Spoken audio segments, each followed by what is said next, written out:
WeiserMazars. Just say a few words and say hello. Luke, come on up.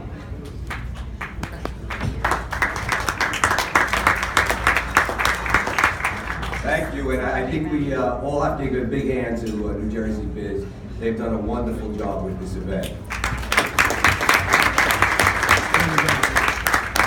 So I'm Lou Biscotti. I'm the global practice leader for the food and beverage sector at WeiserMazars. We're a top 10 global accounting firm.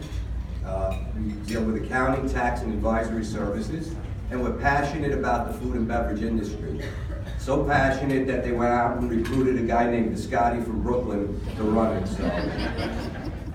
But it's nice to be here today. I oversee a group of partners and professionals throughout the globe for our 500 food and beverage clients in 90 countries. But don't let our size fool you. We cater to the middle market, and our domestic group of partners here in the U.S. deal with many of you that are in the audience today. Our goal is to connect people in the food and beverage industry, and we do that by conducting 4 events similar to this a year. We have one in Pennsylvania in 2 weeks, another one in New Jersey in May, and we just have 2 of them in New York. And with those events, we attract somewhere between 400 and 500 senior level executives from food and beverage companies annually. So you're all invited to attend. You can get an invitation on our website, which is WeiserMazars.com. We also conduct an annual food and beverage survey, and that's what I want to spend a few minutes on, talking about our food and beverage survey that we have. And you can also get a copy of that on our website.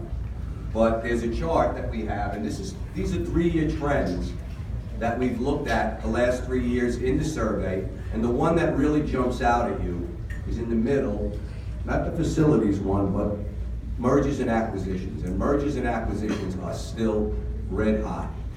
And I think I read yesterday that in October, there were $500 billion worth of deals done just in 1 month alone, which is unbelievable. That's not food and beverage only, but it's an amazing statistic of what's going on. And everyone is talking to everyone. That's what we hear all the way around the board. The drivers are, of course, the low interest rates, available capital, and most importantly, consumer demand for healthy and nutritious, for organic and ethnic foods, and we've heard a little bit about that, today. And I think finally the big guys are getting involved, and they're driving the multiples up, which is great for the food and beverage companies out there. The days of organic growth are gone. You have to have M&A as part of your strategic plan, no question about it. Another common theme in our survey was market disruption. And you've heard a little bit about market disruption today as well. Everyone is selling to everyone.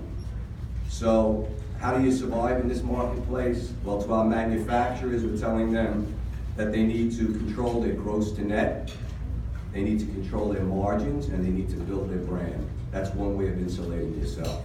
For our distributors that are out there, control your SKUs, analyze customer profitability, and watch your logistics. That's really important.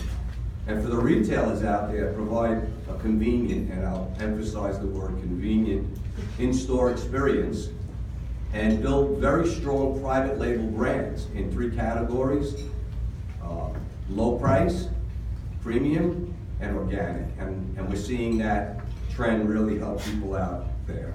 The one constant in the food and beverage industry is change, and those that adapt will survive. And that's really an important, concept to understand. One last comment on hunger before we talked about that. For all the food companies that are out there, there's something called a charitable deduction that the code allows you, and you can get up to 2 times the cost of your inventory that you donate to a qualified charitable organization. So keep that in mind. Most of us just, give the inventory over, which is cost. You can get 2 times the cost. It's a really important little nuance to know about. So thank you for having the opportunity to speak to you today, and enjoy the rest of the program.